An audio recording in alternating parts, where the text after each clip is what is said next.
Okay, thank you very much, everyone, for your patience.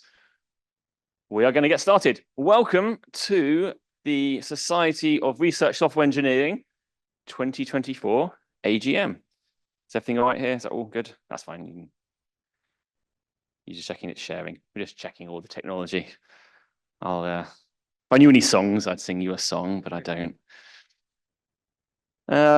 You don't want me to. You really don't. That looks like that's doing some sharing kind of things. Good. Let's put that there and check that. So, welcome everyone. My name is Matt Williams. I am the president of the Society of Research Software Engineering, and I'm going to be chairing this meeting, kicking things off, and then we're going to be handing over to other trustees on the board to take you through the various things that we as a society have been working on for the last year, more or less, since we last spoke. It's now stopped working. There we go. Agenda for today. This is a loose agenda, just sort of a little kickoff for me, just to kind of set the scene. And then we're going to be going through the various subgroups, working groups, parts of our trustee board and interactions with the community, things we've been working on the last year, things we've achieved, things we're planning for the future, ways that you can get involved, all of that stuff so you can see how it all fits together. We do have a Slido going as well, so if you want to throw any questions on there, we should have some time at the end for a little Q&A about anything you like. If you don't have any questions at all, that's great. It means you can go to the pub sooner. But if you do have questions, we are more than happy to answer them. We do also have our annual trustee election happening as part of this AGM. So I'll let our elections chair deal with that when it comes to it, but that will be happening during this session as well.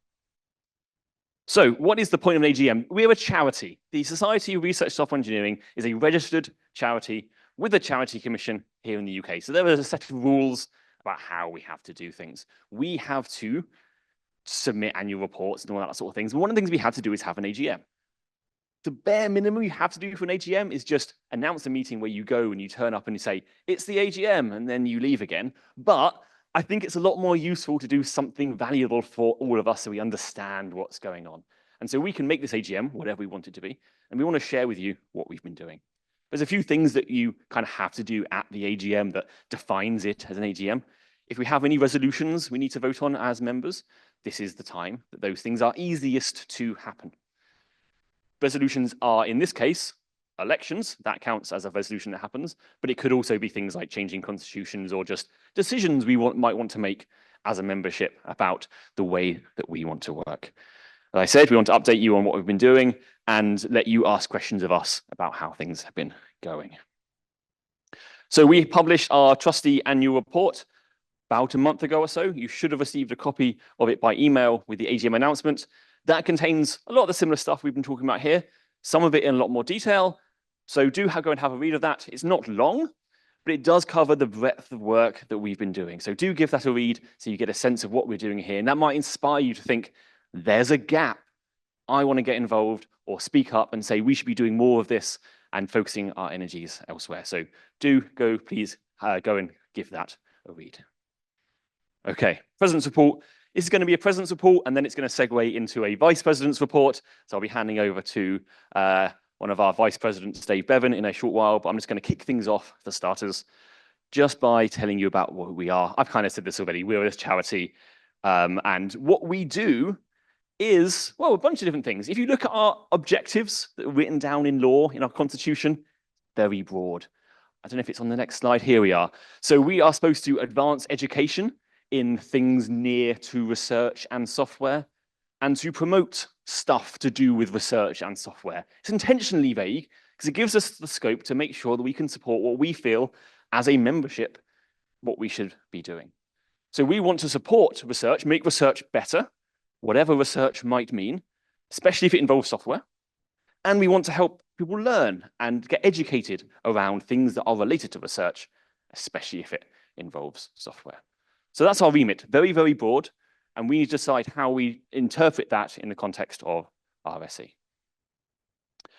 So we are going to be holding an election later on, like I said. So the trustee board, the people who run the society up at the top, I say run, we're the ones who have the final decision. A lot of work gets done by you folks in the community, conference committee, special interest groups, regional groups, all that kind of stuff.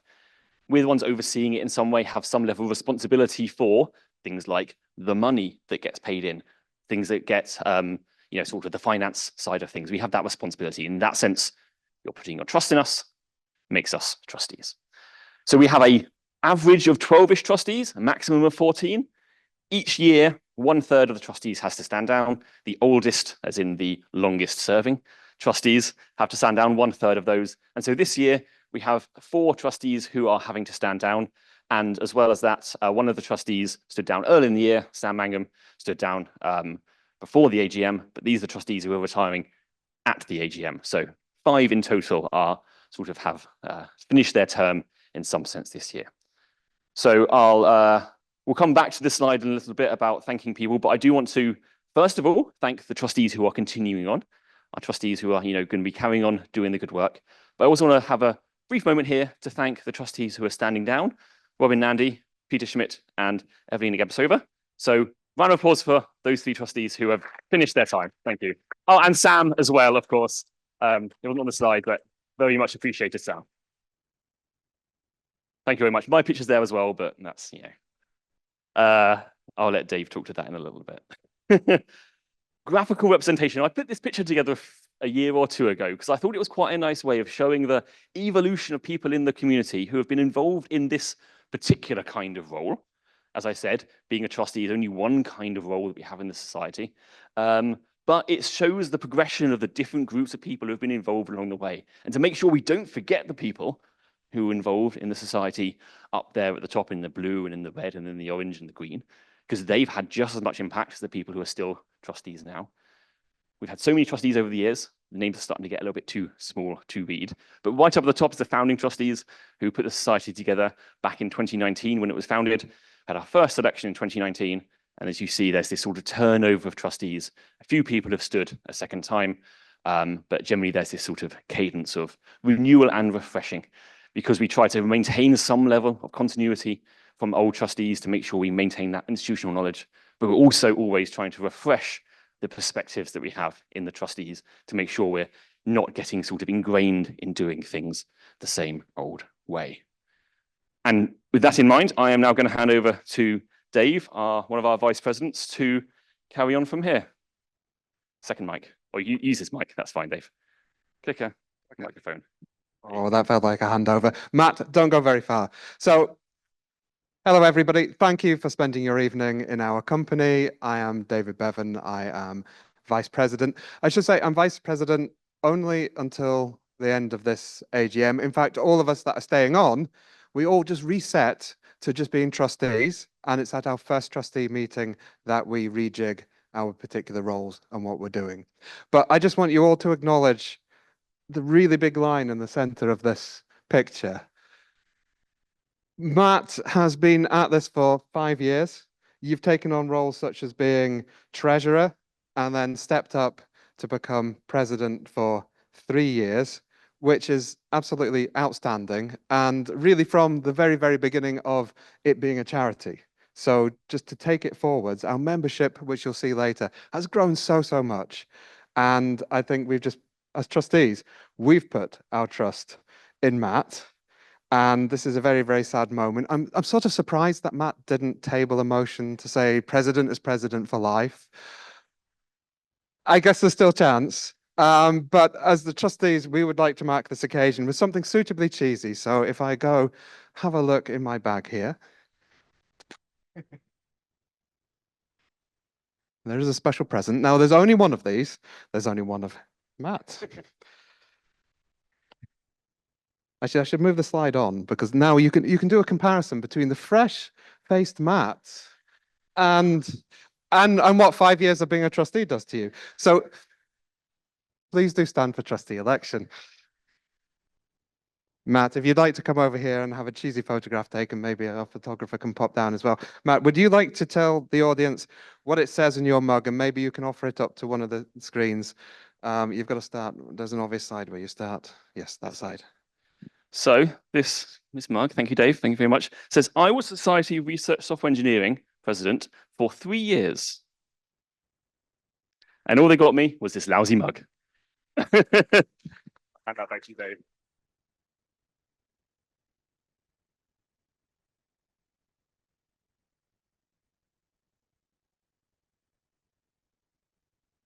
And if anybody wants to hang back at the end of this, I'm sure we can all buy Matt a drink. If we all buy Matt a drink, he will not wake up ever again.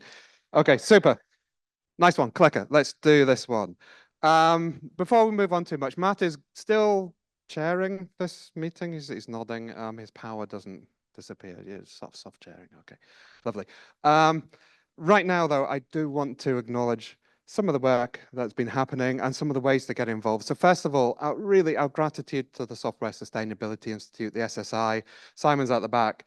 Thank you, Simon, for donating Lindsay's time, and thank you, Lindsay, for allowing us to work with you so closely. It has been outstanding, Lindsay. I just want to acknowledge that this is not money from the society. This is the SSI still giving the Society of Software Engineering that leg up.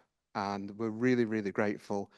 Lindsay, we know on paper it's 50%, but you give everything to everything. So a round of applause to the SSI and in particular, Lindsay.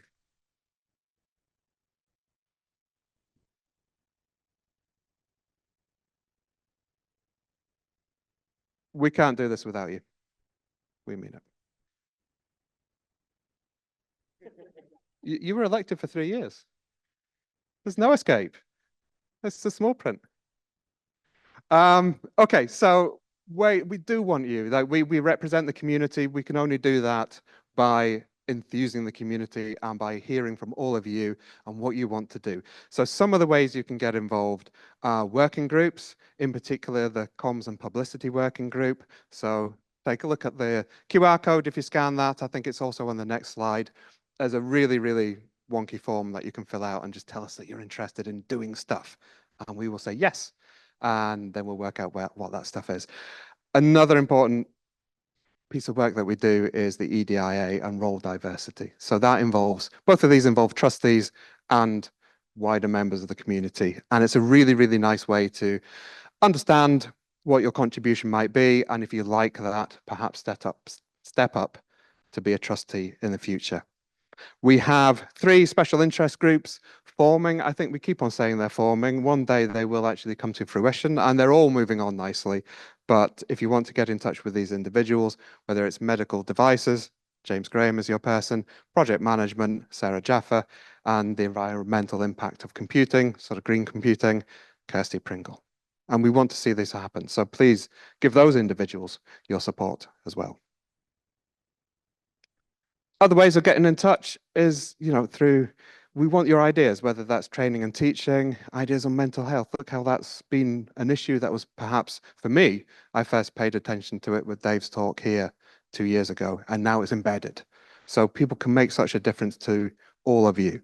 Whether it's green computing, I just told you about Kirsty's initiative, outreach and advocacy, accreditation, we're having discussions around those things already, and online seminars. So really, we want to facilitate the ideas that you have, whether it's through being a trustee or not. So that's how you can get involved in a casual way, and you'll find out how you can get involved in more formal ways later. And of course, let's not forget our regional RSE groups. I think we want to see wider representation, and I know many of you have been thinking about this. So these are the ones that are set up or in progress, and this is up to date from our website. Please get involved at a more local level as well. And the Society is supporting all of these groups, establishing themselves, running events, helping publicize what they're doing. So that's a way of us connecting at a more local level. So I want to hand over. What we'll be doing is I'll sort of like chair this next session, or this next section, I should say. We're going to listen to different people that have been representing different groups inside the trustees, give you a quick update, and then we'll turn to Q&A and elections after that. So if I can hand over to Fliss, and when Fliss is finished, there should be a name in the bottom right-hand corner of the next slide. If you want to smoothly move on, then I can sit down. Thank you, Fliss. Over to you. Thanks, Dave. Thanks.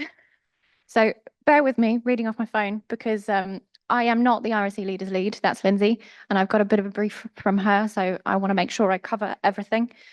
So let's see what we've got. So the RSE Leaders Network started in 2015, and members have been running meetings a couple of times a year. In these meetings, they've been discussing challenges and wins in their groups and institutions relating to RSEs and research software. Now, these regular meetings fell out of sequence for a while for various reasons, but we're now pleased to say that they're back running approximately every 6 months. The Leaders Network has grown significantly since 2015, and we're now keen to be more inclusive and find better ways to support aspiring leaders and the community as a whole. So to this end, the RSE Leaders meeting on Monday this week was run for leaders as well as aspiring leaders. The Society has created a small working group, which comprises Lindsay, myself, and Martin, to create a survey for the community, collecting your views on how to define this network with a view to creating a new structure and then a special interest group to take it further and evolve the network. So please help us shape the future of the RSE community and enhance access to expertise by completing a brief survey. And the QR code is on the screen. I'll give you a moment for that. We're good? No, I can still see phones.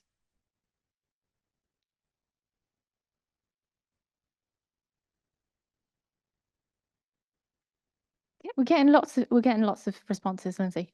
This is good. Okay. So I'm passing on to myself.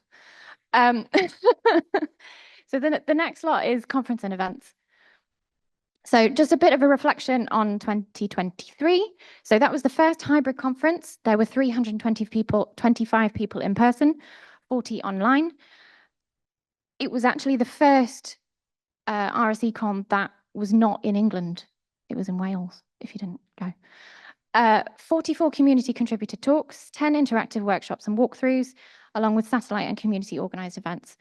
And a huge thanks to the conference committee, particularly Ed Bennett and Sam Mangum. I now know what it feels like. So to this year, 2024, it's our biggest conference yet, 420 people in person and 74 online. I hope lots of you went to the Emerging Voice plenary this morning and really enjoyed that. That was new for this year. Something else that's new is going to be our Community Discovery Day tomorrow, which I hope everybody enjoys. And something else worth noting is that it was our biggest year for bursaries as well. We awarded 15 of them, and we hope to kind of increase this figure as years go on. When it comes to events, 7 of 10 events have been funded this year, up 5 from 5 of 7 last year. These are the ones that we have funded. So a PRISM in-person conference, a 5th annual workshop of the Research Software London Regional Research Software Community. I don't want to say that again. Research Software Engineer Asia and Australia 2024 on conference, Digital Humanities RSE Summer School, the Turing Way Book Dash Accessibility Working Group, RSE Midlands 24, and then the Society kindly funded mental health first aid training for various members of the committee, which is not only for RSE Con 24, we hope to service other events across the community as well. So over to Steph. Cool, thanks. So membership, we did a large piece of work this year in migrating our membership platform with the aim of better self-service for members. And definitely want to thank all the trustees involved. There was from several different areas of the society all working together, and it wasn't a small effort. So thanks to all of them. We have still kept our membership fee at 20 quid, which it has been since 2019. So that's fine, nice. And we're just shy of 6,000 members in our Slack instance. And you can see sort of from our graph, we have surpassed 700 members with a teeny drop where we migrated the membership platform. There's one thing I'd like to say is that probably for about 5% of our members, maybe the migration hasn't been as smooth as we would like, especially with sort of recurring payments. Thanks to everyone who's been really patient with this while we transition. We think we're ironing out all of it, but let us know if you're still having issues. We'd love to hear from you. And then I think we've got for our 700th member.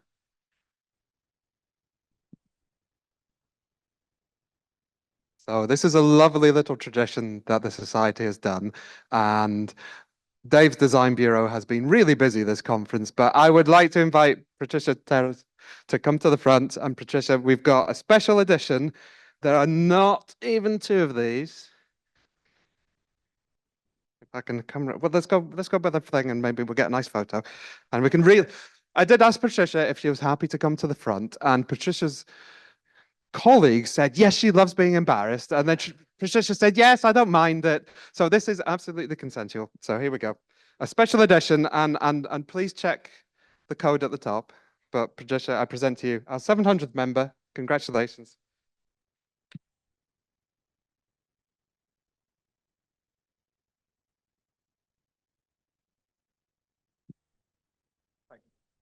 Thank you. And is that it for membership?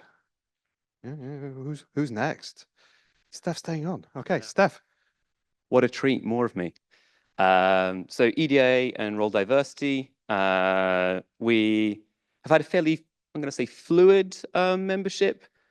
Really nice mix of community and trustee members, but life is busy, so kind of picked out people who have been to more than a couple meetings and done work for the group, which has been great to see.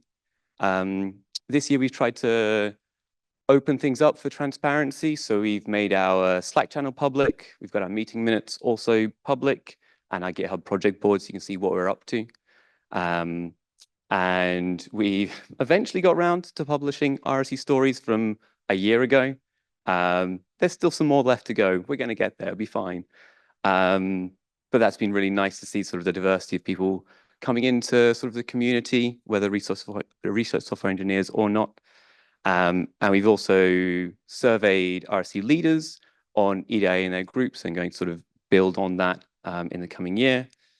And otherwise, we've done some work restructuring the website, so it's a bit easier to find different things, built out some more resources, and have a greetings bot on Slack to help people sort of get settled into our Slack community easily. I think we've got maybe 800 new members have had that message. It seems to be going well. And I think that's it from me. Yeah, lovely. Thank you. The clicker. Yes, so hi, my name is Mike, and among other things, I am co-chair of the comms and publicity team along with Peter Schmidt. Hi, Peter. We've been making a few changes and additions to try and improve and grow the Society comms and publicity over the last few years. So as we've mentioned, we did the membership platform transition this year, and we decided that we were going to keep that sort of members only. So that saves us a little bit of money in terms of contacts on that platform. So now all of the sort of members only communications and things will go through. I can never remember. Wild I forgot. Thank you. I always get confused. So yeah, all of the membership communication will go through that, and all of the Society news and announcements will now go through SendGrid. So if you were signed up to the Society news and announcements, you should have been migrated across to SendGrid, and that mailing list is going to continue on there. We also have plans for some additional stuff that we can do with this new platform. So we're thinking of creating a conference mailing list that you sign up to once that just persists, so we don't have to create and manage and publicize a new one every year. That sort of thing. If you haven't been getting the Society newsletter for the last few months, we only migrated everyone's primary email address across to the new platform, so you may have to register again. And if you've signed up as a member in the last few months, we haven't quite worked out how to get this into the new membership sign-up flow yet, so we may have to sign up some other way. So yeah, if you haven't been getting the Society mailing list and you want to, or if you just want to get the Society mailing list, please do sign up to that. One of the best ways to do that might be through our new Linktree page. So this is the page that you're seeing on screen. It's just one place where we've got links to all of our stuff. Makes it easier for us as trustees to manage all of that stuff, and hopefully easier for you guys to find that information. So if you go to that link, it links to pretty much everything. And finally, we created a new Mastodon account, which I'll talk about a little bit more in a moment. And we've been trying to do additional things as we're going along. So one of the things we've done is on Twitter and Mastodon enforcing alt text on images, although Twitter hasn't been letting us do that for recently because Twitter is Twitter. But we've been trying to do better on some of the feedback about accessibility on our images and posts, that sort of thing. An update on how things are going then. So we did make the decision earlier in the year that we would continue to put on our full hazmat suits and wade into the fetid waters of Twitter for the time being. That is a decision we are currently reviewing in light of recent events, I'm sure you can imagine. But even though there's been a marked decline in engagement on the platform since I was publicity chair last time the conference was here a couple of years ago, we are still getting new followers. We're still getting engagement on that platform. So for the time being, that is continuing. I say we've set up on Mastodon and we're up to 372 followers as of a couple of hours ago, recent surge in the last few days. Please do follow us on there if you are on there. We're going to be doing some sort of engagement plan to try and connect people and communities online over there in the next few weeks. We have also been more active on our LinkedIn page. We've had it for a while, but we haven't necessarily been making the best use of it. So you'll have seen a lot of the conference news and announcements going on there if you're going to follow us. And as mentioned, we've still got our big active community on Slack. We are aware there's probably something in the Q&A about this because there usually is of the issue with the 90-day limit on Slack. We are looking into how we can get around that in different ways. We can't afford to pay for it because even the charity version is $1 a month per user, I think, and we've got 7,000 users, so that's just not practical.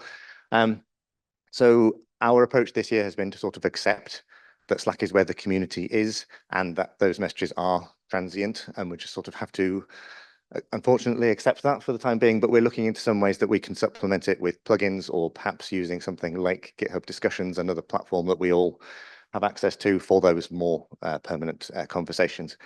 Unfortunately, we haven't really come to any sort of decisions or conclusions on that, but we welcome any input and feedback anyone would have on that. So the last thing I will add, if you want to get involved, we've opened it up this year. So we have a communications working group.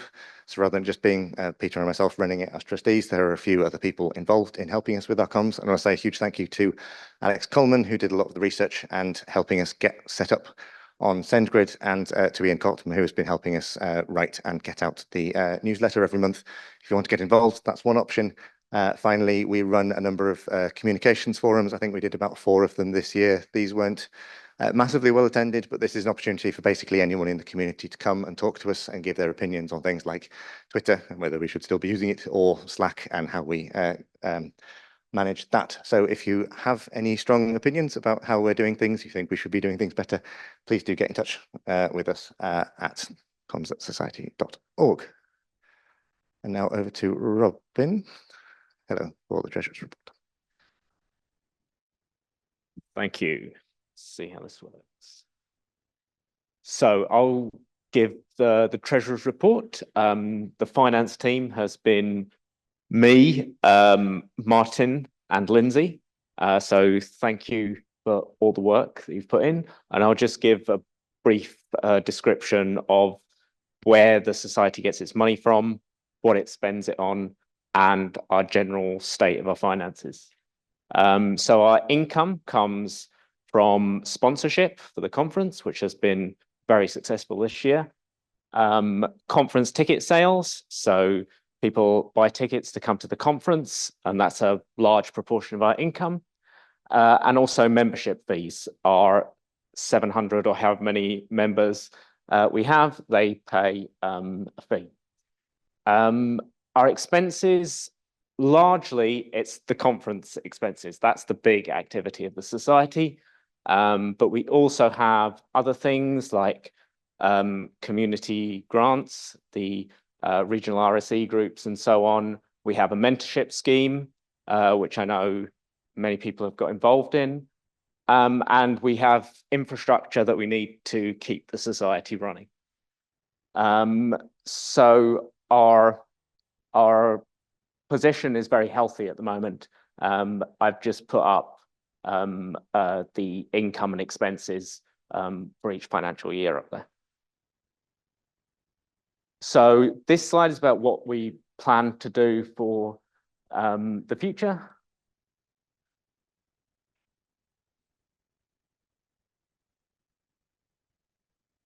There's a lot more slides here than when I last updated this.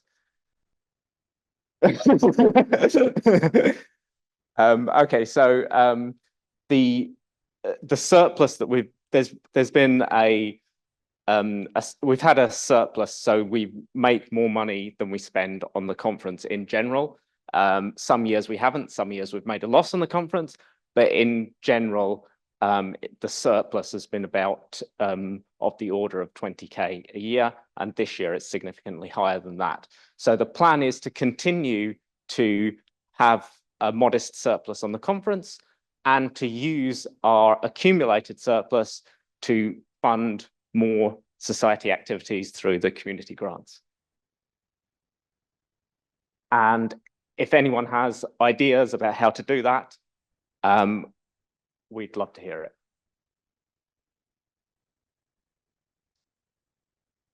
And this was mentioned earlier, but again, a huge thank you to the SSI and Lindsay's time for the finance team.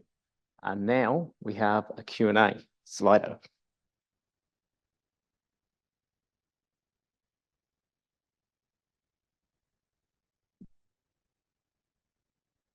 Thanks, Robin. I'm looking at the Q&A and I'm not seeing anything. It does. Are we moderating? I don't think we're moderating. It just must be that I also don't think we're exceptionally clear. But I would say, given that the whole conference has asked everybody to come in through the sort of text platforms, even if you're in the audience, I'm not going to take your question verbally. Oh, here we go. Right, that did it. Is there a nice way of sharing this? I don't know. I will take the first question, which is, can we go to the pub now? And I'm going to answer that. I'm not going to say no. I'm also suspecting either the Hetherington or the Hetrick that might have brought that question about. It is anonymous. Anyway, the answer is no, because the excitement is coming, because we're going to do the trustee elections. And you're going to go wild for...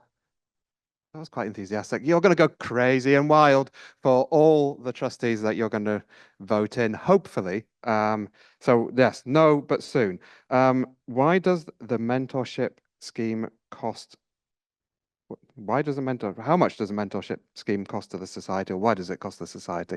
Does somebody want to answer that one? I'm taking the second question. Steph, thank you. I don't have the numbers to hand, but I feel like this year we spent more on it because we upped our numbers from 20 to about 30 pairs. And I think we went to, there's a bit of when things were paid smushes into all of this financial year. So it looks like it's like 30k this year, but actually it's more like 15 or so, or like 10 last year, 15 this year.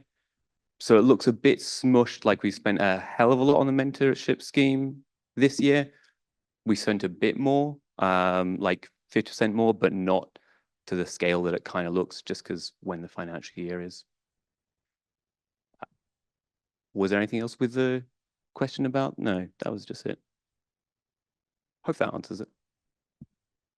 Thanks, Steph. You'll have noted my inability to get another microphone working. I did try.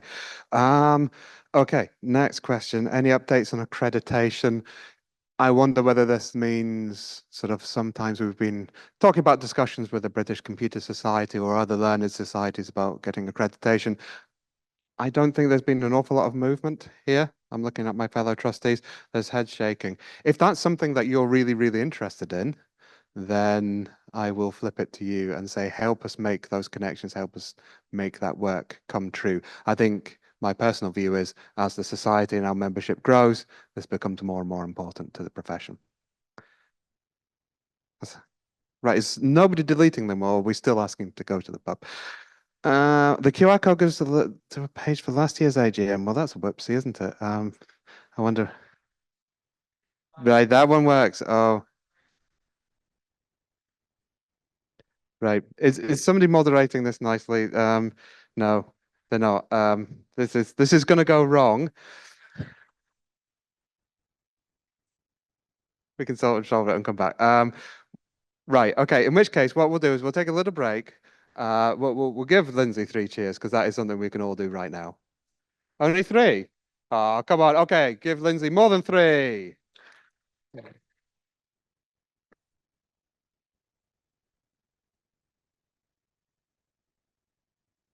And we're going to move on to the elections bit. And this has been an interesting few days, and you will be spoken through it. But it's good news. So I'm going to hand over to Mike. Thank you very much. Yes. So, are we sorted? I think. Can we get the slides back? Aha, right, good. Yes, so as we mentioned earlier, we're allowed to have 14 trustees on the Board of Society, and it's been a long week. We're allowed to have up to 14 trustees on the board, and 5 have stepped down over the course of the last few months. Yes, my notes.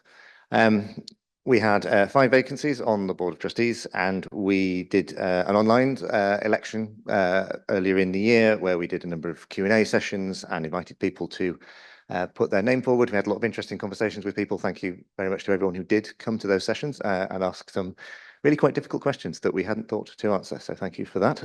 All of that information is available on the website and in some of the Slack channels if you want to go back and review it, if it's still available on Slack. Good point.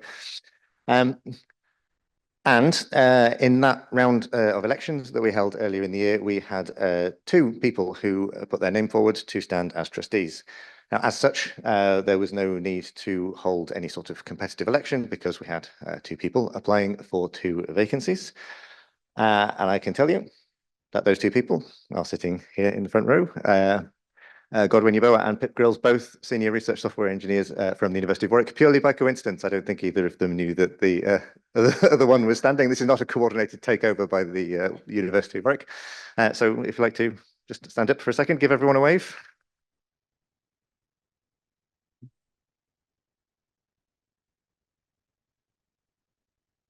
Okay, so they put their names forward earlier on in the year when we were holding our sort of online election process. And so our first order of business today is that we're going to vote to approve their appointment as trustees of the society.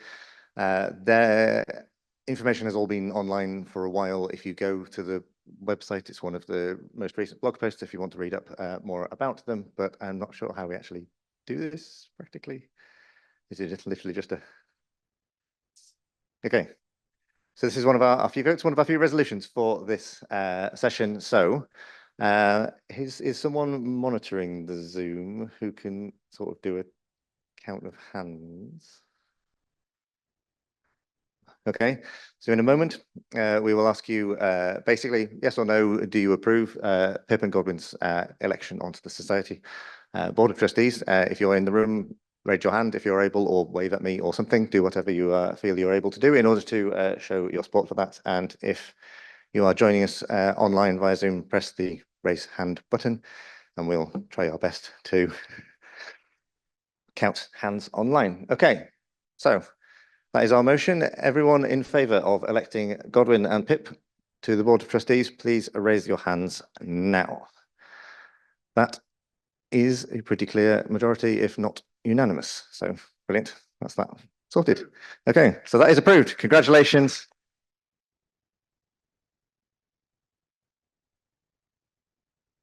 Congratulations to Pip and Godwin. Look forward to working with you.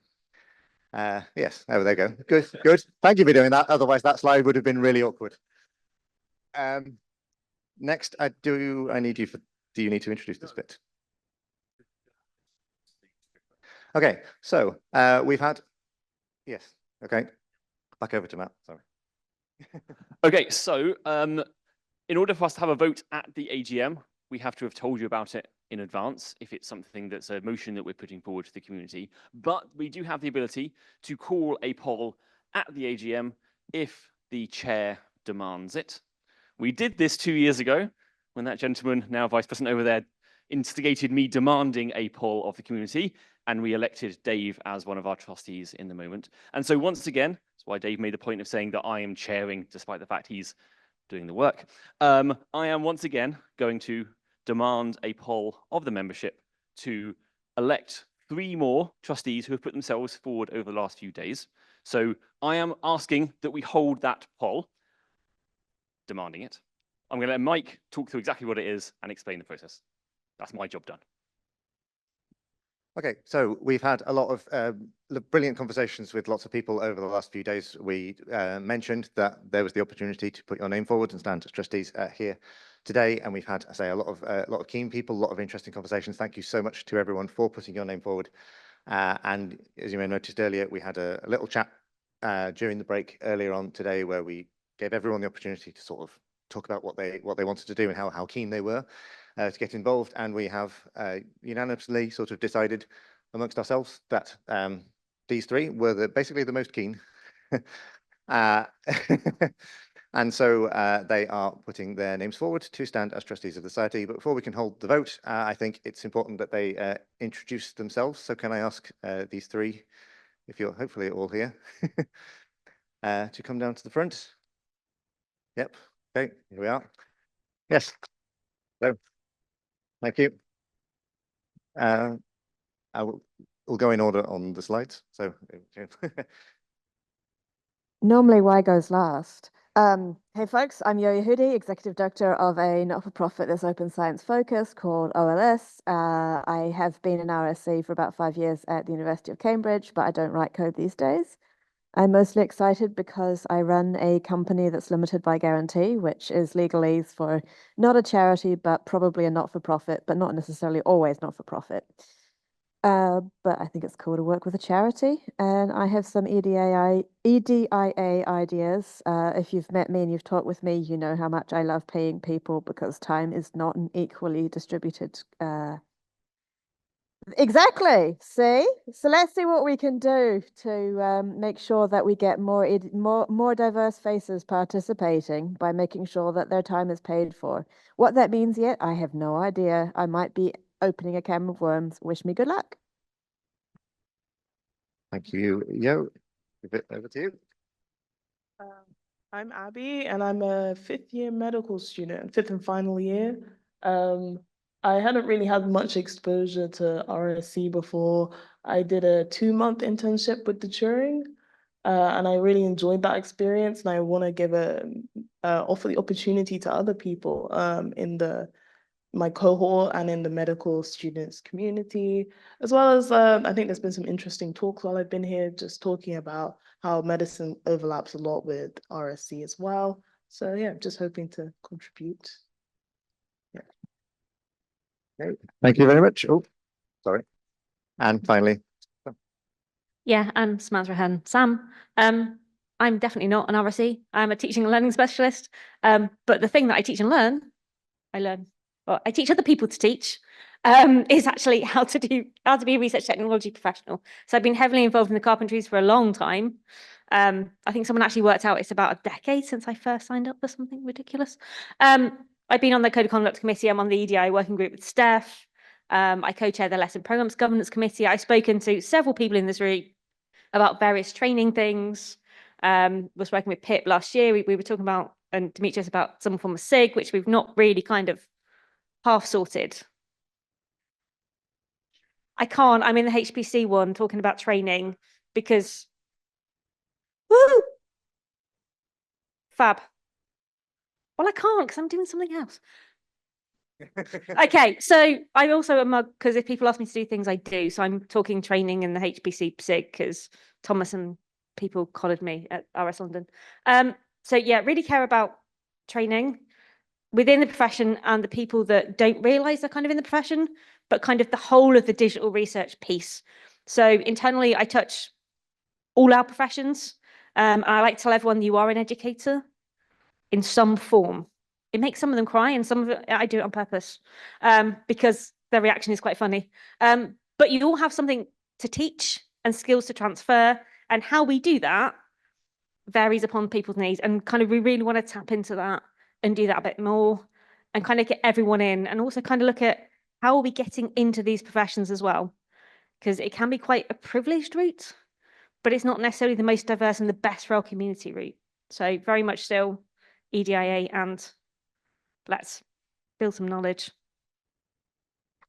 Okay. Thank you, everyone. So do we need to do anything else or? Yes, right. Okay. So same as before, we would like to elect these three wonderful people to join our board of trustees. Show of hands, everyone in favour? Please raise your hands now.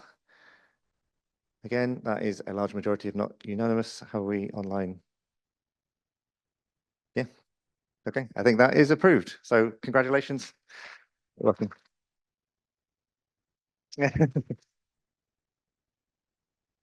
And thank you all for voting and participating. Am I handing, who am I handing? Dave? Yes. Back over to Dave. You can tell this is slick teamwork and we're well prepared, but don't walk off with a clicky thing. Thank you. Oh, right. No, but we can't conclude and close yet. We're rewind. Let's do a bit more of the Q&A sesh. We do need to finish at 1:15. And I think a couple of the top voted questions are about finance. So I wonder whether Martin wants to address them. And then genuinely, we probably don't have time to hear past Martin. So what we'll do is we'll capture all your questions, including the can we go to the pub now? You can go to the pub in 4 minutes time. So Martin, 4 minutes. Not a problem. So first one, why are we paying VAT? So everyone pays VAT on things they buy, and if you are have more than 85,000 or something income in a year, you have to register for VAT and charge VAT on the things that you sell. We make a surplus on the conference, so we collect more VAT than we pay out, and we pay the balance to HMRC. So that just runs straight through the society. But what happens is we pay that at the end of every quarter. So we have the money in our bank account for a while, and we have it in at the end of the year, which is when because our accounts are done on a cash basis, it's what money was in the bank at the end of the year. And similarly, all of the money we owe for the conference, including the venue here, a lot of that gets paid after the conference. And so we've got all the income in our bank, but we don't have the expenditure yet. The second one about could we get approved by HMRC as a tax-deductible professional membership? We're on the magic list, which means that if you pay your own membership, you can claim the tax back. If your company pays your membership, you can't. So but that's only on your £20 sort of membership. And then I think there were a couple of questions down the bottom that were like, yes, but who gets paid what for the mentorship scheme? And we use a mentorship coaching sort of company that provides support for both the sort of mentees and mentors, sort of at the beginning, the middle, and the end of the scheme. And that's what we sort of pay for. And it's sort of consulting. And as Steph said, because we run cash basis for our accounting, depending when we actually pay the bills, we can sort of have costs from last year roll into this year and so on. And we see that with the conference as well. But all of that is sort of broken down in the accounts that were sent out alongside the trustee report. And you should sort of be able to kind of get a sort of really good view of sort of where we're spending our money there. And we also have broken out the conference kind of accounts this year. If you've got any questions on that front, please feel free to sort of grab me later or drop me a line.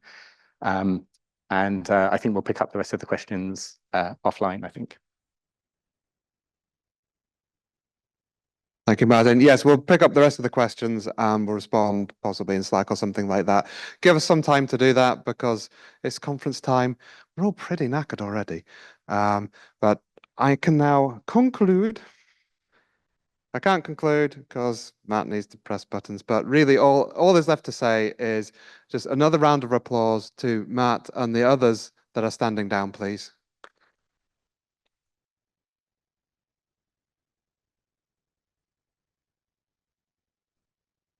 We're very grateful to the conference committee for giving us time to talk to you and of course for making this conference happen. As you've seen, it is one of the most important things the society does. It's one of the most important things that we do to build the profession and the community. So again, thank you very much. Your hands together, please.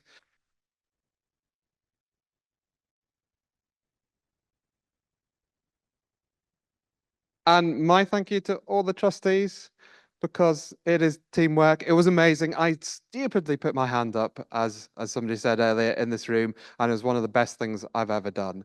It is a magic environment to be in, and I just want that to grow and expand. So, I've loved it, and, let's keep it going. And Matt, well done for creating that atmosphere for us to all thrive in. So thank you to all the trustees you've heard from.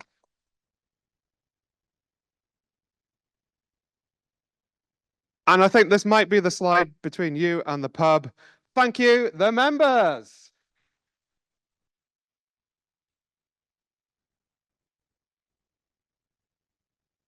You can go to the pub. Yes, I was waiting for that. Thank you.